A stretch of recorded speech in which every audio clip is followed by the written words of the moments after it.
दोस्तों नमस्कार।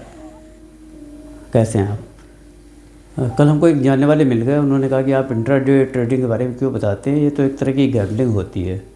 तो आज हम लोग चर्चा करते हैं कि इंट्राडे ट्रेडिंग के बारे में जानना क्यों आवश्यक है। तो कोई भी व्यक्ति हो जो सेविंग करता है, उसका कुछ ना कुछ पैसा उसने स्टॉक मार्केट में लगा रखा होता है। अगर स्टॉक मार्केट में नहीं लगा रहा होता है तो आजकल म्यूचुअल फंड में लगाना तो आम बात है एकदम। तो आप ज़रा ये सोचिए कि जब स्टॉक मार्केट गिरती है तो निश्चित रूप से म्यूचुअल फंड के जो आपका जो पोर्टफोलियो होता है म्यूचुअल फंड का, जो उसमें जो उसकी वैल्यू होती है वो गिर जाती है। और अगर आपका स्टॉक मार्केट में सीधे पैसा लगा है तो वो भी निश्चित रूप से गिर जाता है। जैसे आजकल है कि टैरिफ की कोई चीज़ आ गई या ग्लोबल टेंशन कुछ हो गया तो मार्केट गिरेगा, आपका पोर्टफोलियो भी पक्का गिरेगा। तो आप ऐसा नहीं कर सकते कि आप अपने म्यूचुअल फंड को तुरंत भुना लें या अपने शेयर्स को तुरंत बेच डालें। तो उसकी जगह कुछ लोग जिनके पास ज़्यादा पैसा होता है वो क्या करते हैं कि कॉल सेलिंग कर दी या फ्यूचर को सेल कर दिया। तो टाइमिंग उसमें टेंशन पीरियड में उनका कुछ ना कुछ पैसा बनता रहता है, जिससे जो नुकसान होता है उसकी प्रतिपूर्ति इससे हो जाती है। लेकिन जिनके पास कम पैसा है वो क्या करें, तो वो इंट्राडे ट्रेडिंग को कर सकते हैं। वो इंडेक्स का पुट ले सकते हैं, लेकिन उसको ब्लाइंडली नहीं करना चाहिए। अगर आप ब्लाइंडली करेंगे तो इसमें नुकसान हो जाएगा। सेबी ने भी कह रखा है कि 90% लोगों का नुकसान हो जाता है, तो इसको ब्लाइंडली नहीं करना चाहिए। अगर इसकी कुछ तरीके होते हैं जो मैं अपने दूसरे वीडियोस में पुराने बता चुका हूँ और आगे भी बताता रहूँगा।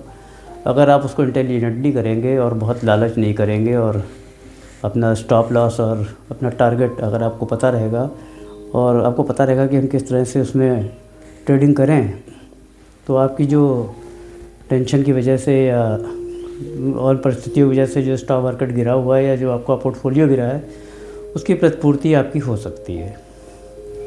मैं एक्चुअली इस तरह से सीखा मैंने इसको और इसी तरह से मैं इसमें ट्रेडिंग करता हूँ।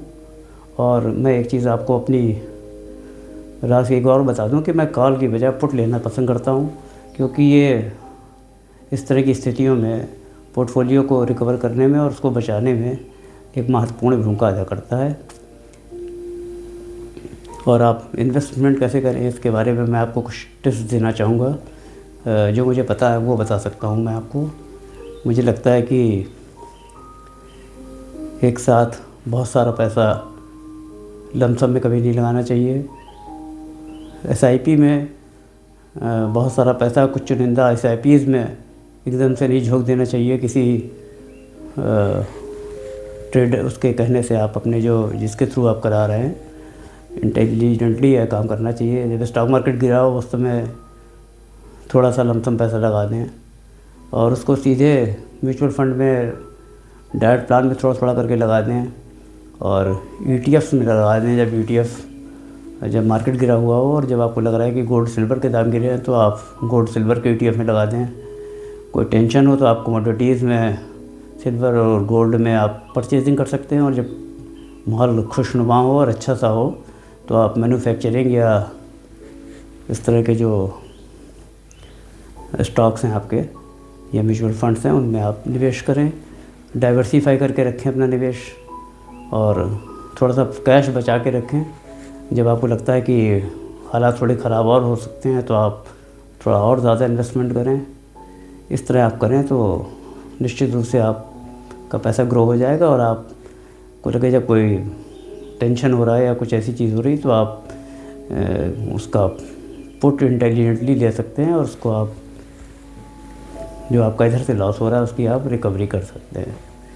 तो वही जो हमसे कह रहे थे कि ये एक तरह की गैम्बलिंग है। ये गैम्बलिंग नहीं है, लोग गैम्बलिंग बना देते हैं उल्टा सीधा निवेश करके।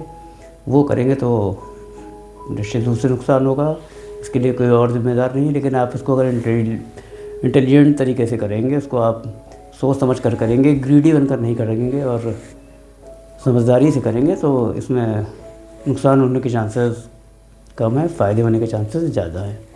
बस आज के लिए इतना ही। फिर मिलेंगे तब किसी और विषय पर बात करेंगे। तब तक के लिए नमस्कार, जय हिंद।